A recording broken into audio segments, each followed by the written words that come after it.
Tuhan firman-Mu ajaib, kekal meski gunung menghilang. Tiada huruf yang gagal, tak terpatahkan siasat. Hidup seperti-Mu ya Allah, lebih dari emas. Aku bersaksi kitab-Mu, kitab yang suci. Mendengarkan firman-Mu, hibur hati yang luka. Terangilah langkahku kemanapun ku pergi. Biarkanlah firman-Mu berkuasa atasku. Ubahkanku, bebaskanku, ku mau menyenangkan-Mu. Salam jumpa pemirsa terkasih, saya menyambut Anda sekalian dimanapun Anda berada dalam episode yang terbaru program studi harian kita Semua Kitab Suci. Saya menganggap ini adalah sebuah kesempatan yang emas bahwa kita datang untuk mempelajari kitab yang luar biasa, kitab Yeskiel. Banyak orang mungkin tidak tahu bahwa dalam Alkitab ada sebuah kitab yang disebut kitab Yeskiel, dan banyak gereja tidak mempelajari kitab ini dalam pelajaran Alkitab mereka. Kitab Yeskiel adalah salah satu kitab, salah satu nabi-nabi besar dalam Perjanjian Lama, dan dengan rahmat Tuhan kita akan mencoba untuk mempelajari bersama harta karun yang kita miliki di dalam firman Tuhan, khususnya dalam kitab Yeskiel. Jadi saya mengajak Anda untuk bergabung dengan saya dalam kajian ini selama 30 episode, di mana kita akan mempelajari topik utama dalam kitab Yeskiel yang terdiri dari 48 pasal. Jika Anda memiliki pertanyaan yang mungkin tidak tercakup selama pelajaran, kirimkan kepada kami. Dengan anugerah Tuhan, kami akan mencoba menjawabnya. Dalam episode hari ini, kita akan mulai mempelajari pasal 2. Kita telah membicarakan tentang penglihatan yang dilihat Yeskiel di pasal yang pertama, dan hari ini kita akan mempelajari peristiwa-peristiwa di pasal 2 bersama tamu kita, hamba Tuhan Yosef Riyad. Selamat datang, Saudara Yosef. Terima kasih, Saudara Riyad. Kami juga menyambut hadirin di studio, selamat datang. Pemirsa terkasih, kita akan memulai pembelajaran sesaat lagi, tetaplah bersama kami.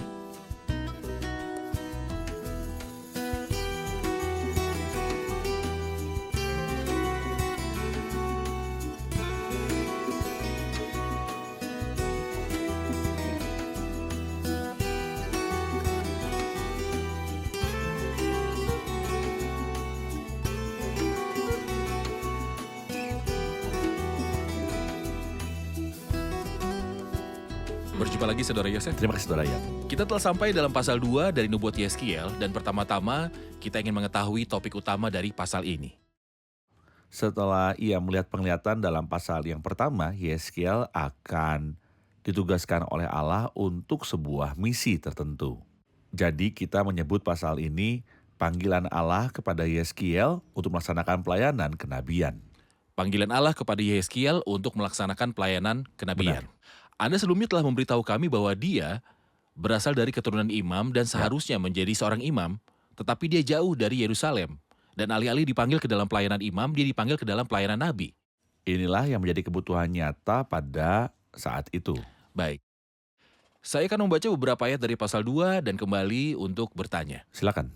Setelah dia berkata di akhir pasal pertama, tatkala aku melihatnya, aku sembah sujud, lalu kudengar suara dia yang berfirman, firmannya kepadaku, "Hai anak manusia, bangunlah dan berdiri karena aku hendak berbicara dengan engkau." Sementara ia berbicara dengan aku, kembalilah rohku ke dalam aku, dan ditegakkannya lah aku.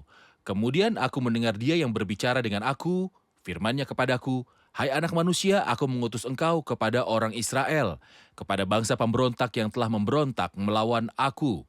Mereka dan nenek moyang mereka telah mendurhaka terhadap aku sampai hari ini juga.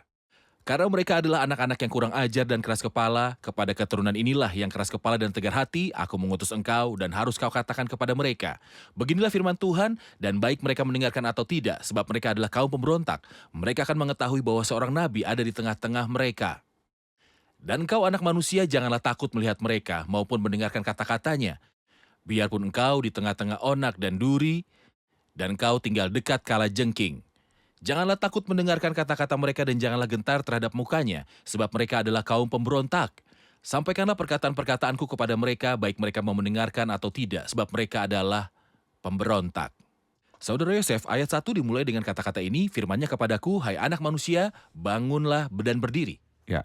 Apa peran gelar anak manusia atau anak Adam dalam kitab Yeskiel secara umum? Itulah gelar yang digunakan Allah untuk memanggil Nabi Yehezkiel lebih dari 100 kali dalam kitab Yehezkiel. Daniel tidak disebut dengan gelar ini kecuali satu kali saja. Tetapi ketika kita sampai di Perjanjian Baru, kita akan menemukan bahwa gelar yang paling umum digunakan untuk Kristus dalam keempat Injil adalah anak manusia. Dan itu sama dengan anak Adam. Karena pada saat itu, bangsa Israel berada dalam keadaan loami, yang berarti bukan umatku. Tuhan tidak memanggil Yehezkiel sebagai anak Abraham, melainkan anak Adam, gelar penolakan yang juga dikatakan tentang Kristus. Tetapi apakah secara eksplisit dikatakan tentang Kristus bahwa dia adalah anak Adam, misalnya dalam Injil? Gelarnya disebutkan dalam Perjanjian Baru adalah anak manusia. Anak manusia. Anak manusia. Apa beda anak manusia dan anak Adam? Kata Adam disebutkan misalnya dalam Mazmur pasal yang ke-8. Apakah manusia sehingga engkau mengingatnya? Apakah anak manusia sehingga engkau mengindahkannya? Anak Adam dalam versi bahasa Arab yang dikutip dalam Ibrani 2 atau anak manusia dalam bahasa Ibrani, kata manusia memiliki 4 sinonim yang berbeda. Salah satunya adalah Adam. Itulah sebabnya dalam Perjanjian Lama digunakan istilah anak Adam.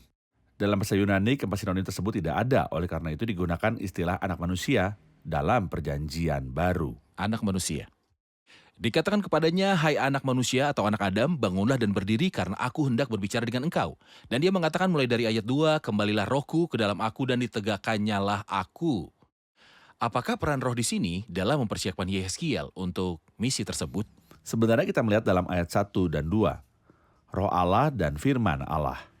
Dia berkata, bangunlah dan berdiri karena aku hendak berbicara dengan engkau. Sementara ia berbicara dengan aku, kembalilah rohku ke dalam aku. Jadi ada roh Tuhan dan firman Tuhan. Dan faktanya keduanya selalu berjalan beriringan.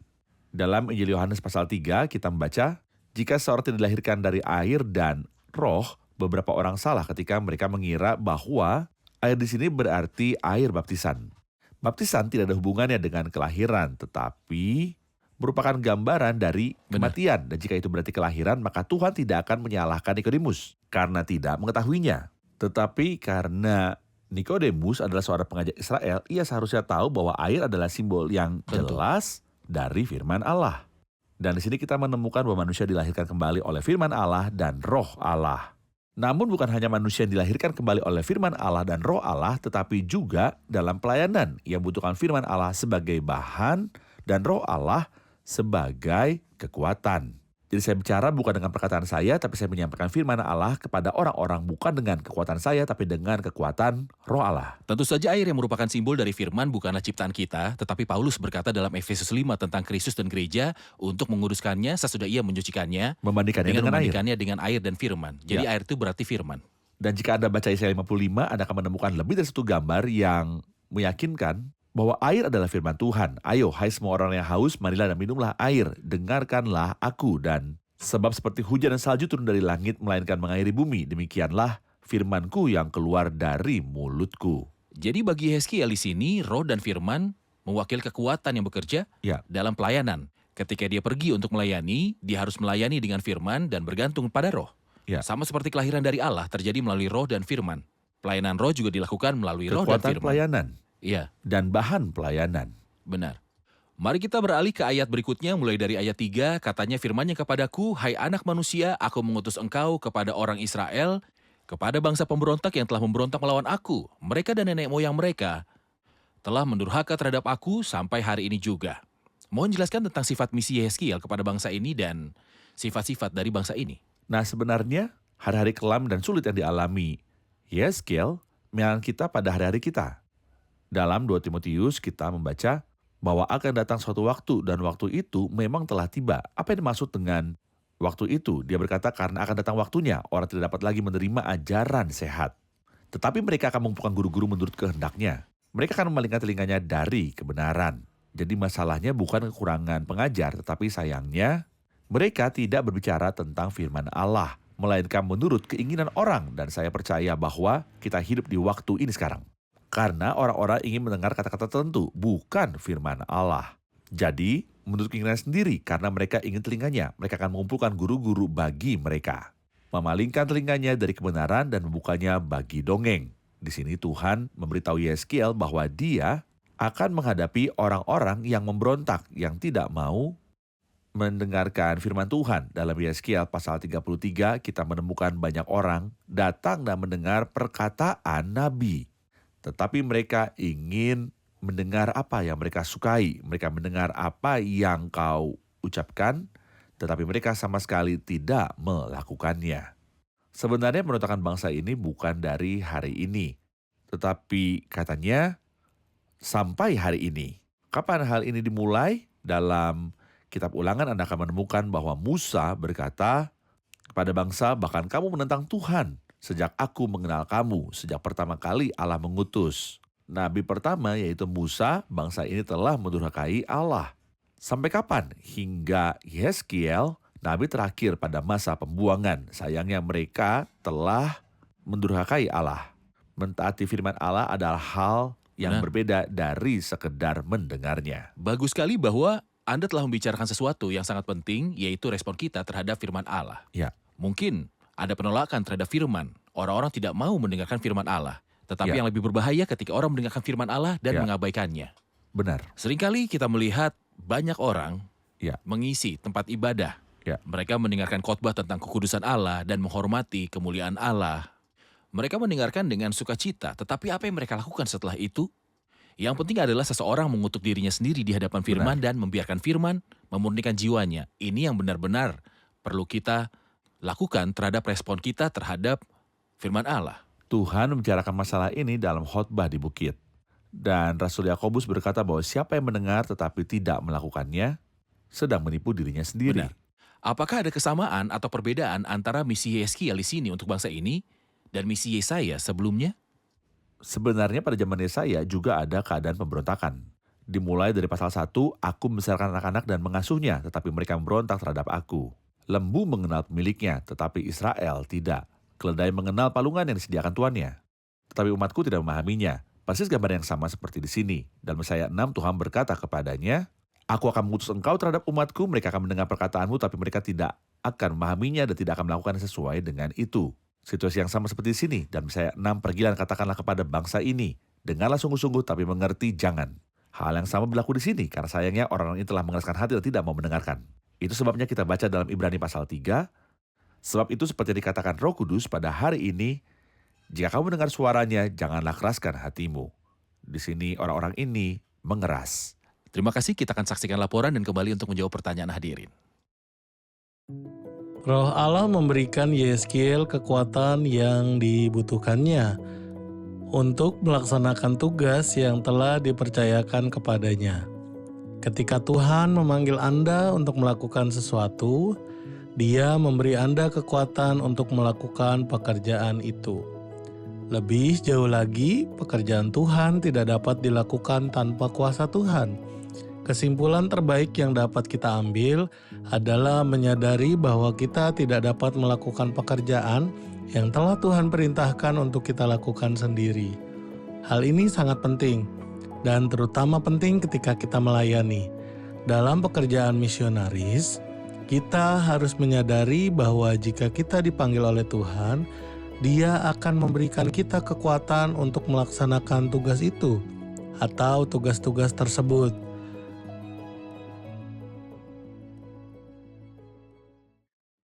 Mengapa gelar anak manusia dikaitkan dengan Tuhan Yesus?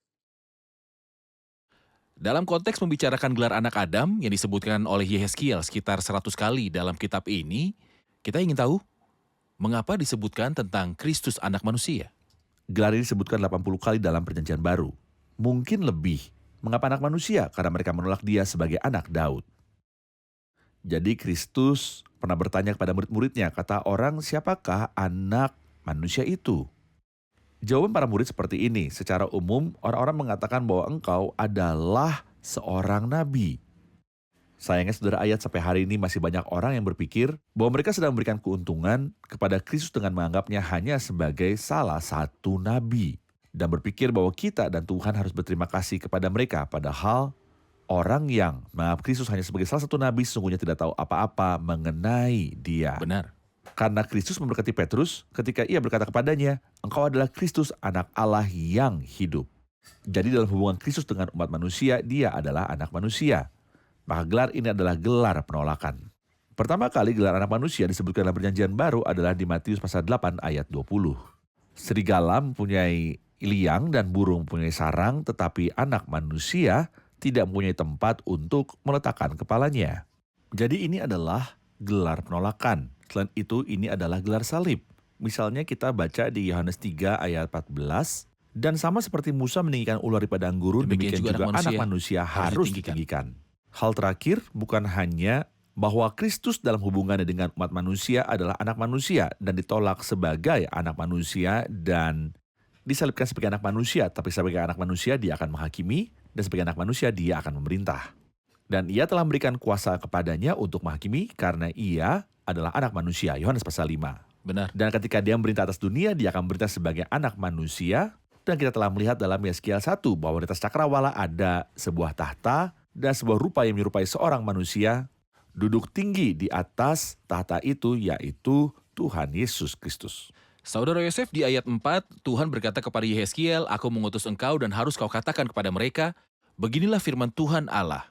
Apa yang digambarkan oleh frasa pembukaan ini dalam perkataan Yeskiel ataupun pendeta manapun yang berkata, beginilah firman Tuhan Allah? Ini harus menjadi pemikiran dasar bagi setiap pelayan. Jika ada yang berbicara, biarlah ia berbicara sebagai firman Allah. Atau dalam bahasa Tuhan kepada Yeremia, jika engkau memisahkan yang berharga dari yang hina, engkau akan menjadi seperti mulutku. Apa yang dimaksudkan dengan engkau menjadi seperti mulutku? Artinya apa yang kukatakan akan engkau perkatakan. Atau dengan kata lain, engkau tidak akan berkata kecuali apa yang kukatakan kepadamu. Benar. Jadi yang pertama kali dikatakan ketika Anda berbicara adalah demikianlah firman Tuhan Allah. Sayangnya kita sering mendengar saat ini, demikianlah kata filsuf A, demikianlah kata penyair B. Tapi ini bukanlah pelayanan yang membangun umat Allah. Kitab Yeremia pasal 23 mengatakan, apakah sakut pautnya jerami dengan gandum? Demikianlah firman Tuhan. Bukankah firmanku seperti api? Demikianlah firman Tuhan. Dan seperti palu yang menghancurkan bukit batu, firman Tuhan memberi makan umat Tuhan. Namun kata-kata filsuf dan penyair tidak memberikan manfaat.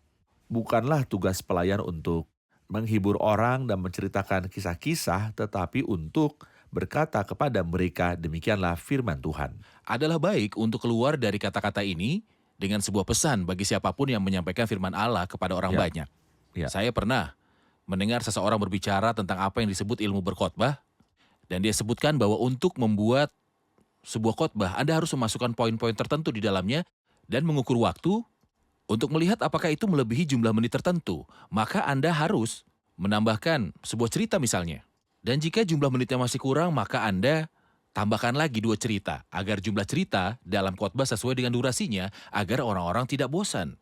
Jadi ini adalah aturan untuk menghibur orang lain.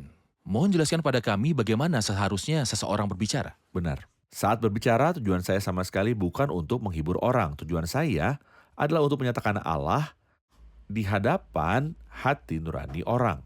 Jadi, seseorang harus berkata, demikianlah firman Tuhan. Ada contoh-contoh dalam Alkitab yang menjelaskan kebenaran ini.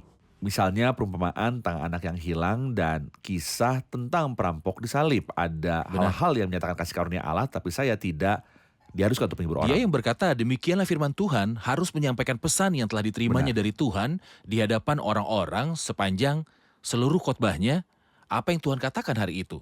Setiap tambahan lain yang diatribusikan kepada Tuhan yang tidak Tuhan katakan dianggap sebagai kebohongan. Tepat, aku tidak mengutus para nabi itu, namun mereka giat. Sekiranya mereka hadir dalam dewan musyawarahku, niscayalah mereka akan mengabarkan firmanku kepada Dan jika ada orang berbicara, baiklah ia berbicara sebagai menyampaikan firman Allah. Saudara Yosef, tentu saja tidak ada kemungkinan bahwa pesan dari para nabi manapun akan diterima 100%. Benar. Ada penerimaan dan penolakan. Ya. Saya ingin tahu apa yang Tuhan katakan kepada Yeskiel jika orang-orang menerima pesan itu ataupun menolaknya. Nah, Tuhan berkata, sampaikanlah perkataan-perkataanku, baik mereka mau mendengarkan atau tidak. Seseorang menyamakan tugas ini, seperti halnya tukang pos, yang tugasnya mengantarkan surat, tetapi bukan tanggung jawabnya apakah surat itu membawa kabar baik atau kabar buruk. Demikian juga saya menyampaikan firman Tuhan, barang siapa yang menolaknya akan menghadapi penghakiman, itu bukan tanggung jawab saya. Dan barang siapa yang menerimanya akan menerima berkat, itu juga bukan tanggung jawab saya. Tanggung jawab saya adalah menyampaikan firman Allah kepada orang-orang. Apakah mereka mendengarnya atau apakah mereka menolaknya? Saya akan merujuk pada dua pelayan dari Perjanjian Lama. Pelayan salah satunya tampaknya tidak berhasil tapi dia setia, yaitu Nuh. Hanya menyelamatkan Nuh pemberita kebenaran itu. Sedangkan pelayanan satu lagi menunjukkan keberhasilan besar meskipun dia kurang setia, yaitu Yunus. Pelayanannya menghasilkan hasil yang luar biasa yang mungkin tidak pernah terjadi sepanjang sejarah. Karena seluruh kota termasuk raja telah bertobat. Ini terjadi dengan Yunus. Hasilnya bukanlah tanggung jawab saya. Tanggung jawab saya adalah untuk jujur dalam menyampaikan pesan yang Tuhan telah kirimkan kepada para jemaat ini. Terima kasih, kita akan menerima pertanyaan hadirin. Ayat 8 mengatakan, tetapi kamu, hai anak manusia, dengarkanlah apa yang kukatakan kepadamu. Janganlah kamu memberontak seperti kaum pemberontak itu. Peringatan apakah yang Tuhan Yesus sampaikan kepada Yeskiel? Saudara Yosef, dalam ayat 8 ada peringatan kepada Yehezkiel agar tidak memberontak seperti rumah Yehuda ataupun Israel yang memberontak.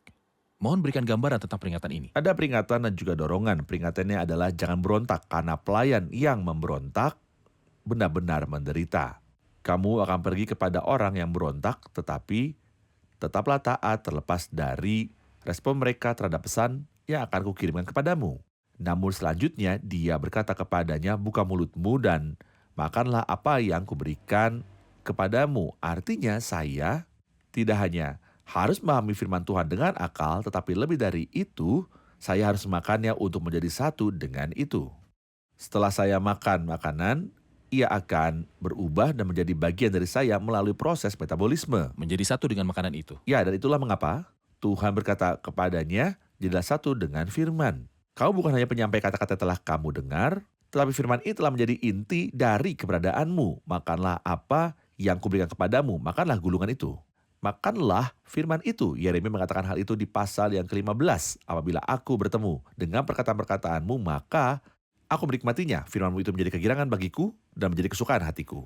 Saudara Yosef, sebelum kita membahas bagian terakhir dari pasal ini, mengenai isi gulungan itu, kita sebaiknya fokus pada hal yang sangat penting yang telah Anda sebutkan. Ya, Dia yang menyampaikan firman harus terlebih dahulu makan firman itu, Ya. menjadi satu dengan firman tersebut, serta tidak memberontak. Artinya Benar. tidak pantas jika dia mengatakan kepada orang banyak bahwa Tuhan tidak dapat menahan kekotoran atau cinta akan Ya. uang, sementara dia sendiri memiliki kekotoran dan cinta uang dalam hidupnya.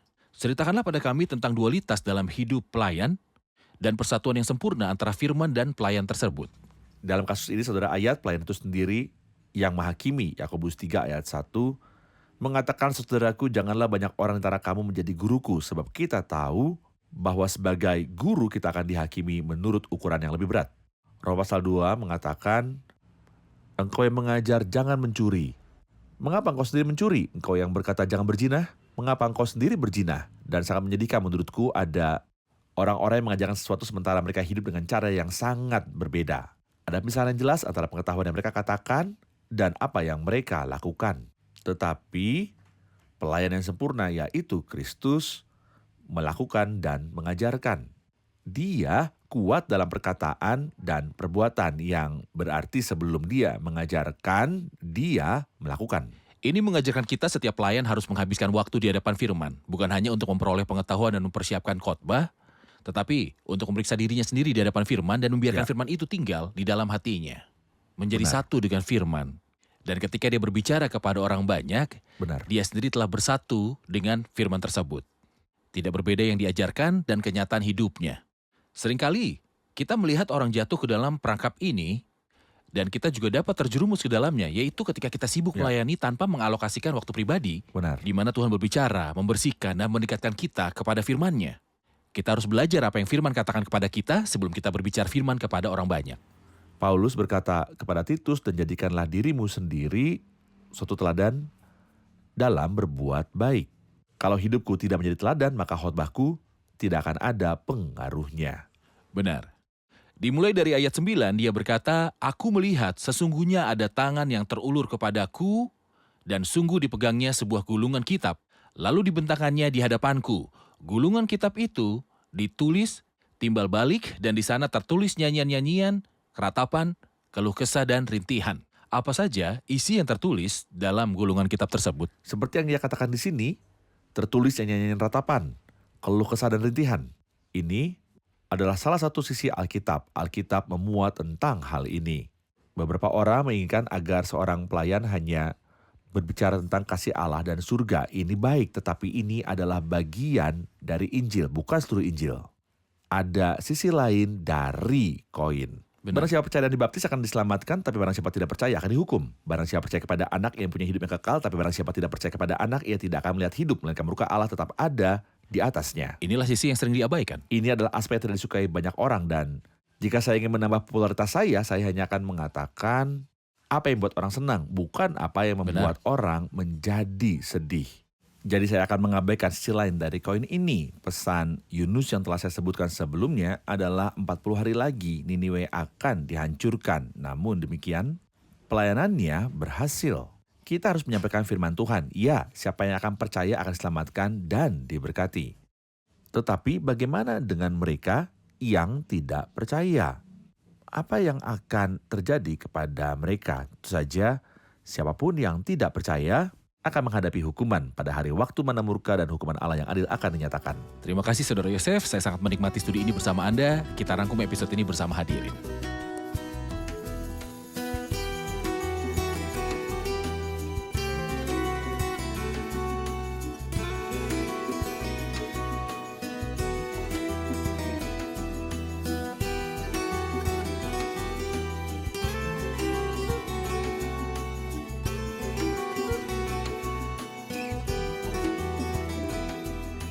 Halo semua. Yehezkiel dipanggil pada awal pasal 2, anak manusia. Apa peran judul ini dalam kitab Yehezkiel? Dan apa yang dimaksud dengan itu? Serta apa saja persamaan dan perbedaan antara judul ini dengan judul yang diberikan kepada Kristus, yaitu anak manusia? Anak manusia adalah judul yang digunakan Tuhan untuk memanggil Yehezkiel dalam kitab ini sebanyak 100 kali, dan itu sesuai dengan keadaan bangsa waktu itu karena mereka telah jauh dari Tuhan sehingga Tuhan tidak menggunakan judul anak Abraham. Tidak ada orang lain dipanggil dengan panggilan ini kecuali Daniel. Adapun Kristus dalam perjanjian baru disebut sebagai anak manusia secara 80 kali. Kita mempelajari bahwa anak manusia sama dengan anak Adam karena dalam bahasa Ibrani manusia memiliki 4 sinonim yang berbeda. Salah satunya adalah Adam. Tetapi dalam bahasa Yunani keempat sinonim tersebut tidak ada sehingga terjemahkan sebagai anak manusia. Anak manusia adalah judul Kristus dalam hubungannya dengan umat manusia karena mereka menolak dia sebagai anak Daud. Juga ini adalah judul penolakannya. Seperti yang kita pahami dari Matius 8 ayat 20, ia disalibkan sebagai anak manusia yang menghakimi dan memerintah sebagai anak manusia. Ia akan memerintah sebagai anak manusia. Apa pendapat Anda, Saudara Yosef, tentang hal ini? Dia akan memerintah sebagai anak manusia. Saudara Yosef? Ya, Baik. sempurna. Tuhan memberkati. Tentang peringatan dan dorongan yang ditujukan kepada Yehezkiel dimulai dari ayat 8, dari apakah Tuhan memperingatkan dia dan apa yang dia dorong untuk dilakukan? Pertama, pendeta tidak boleh memberontak tetapi taat kepada firman Tuhan. Dan yang kedua, harus bersatu dengan firman Tuhan agar dapat menyampaikan kepada orang lain. Baik, Saudara Yosef? Tidak cukup hanya saya tahu firman, tetapi firman itu harus menjadi bagian dari saya, Saya dan bersatu saya dengan harus bersatu firman. dengan firman. Baik, terima kasih Saudara Yosef, Tuhan Tuhan memberkati. Terima kasih semua, Tuhan memberkati. Sampai jumpa di episode selanjutnya, kiranya Tuhan besertamu.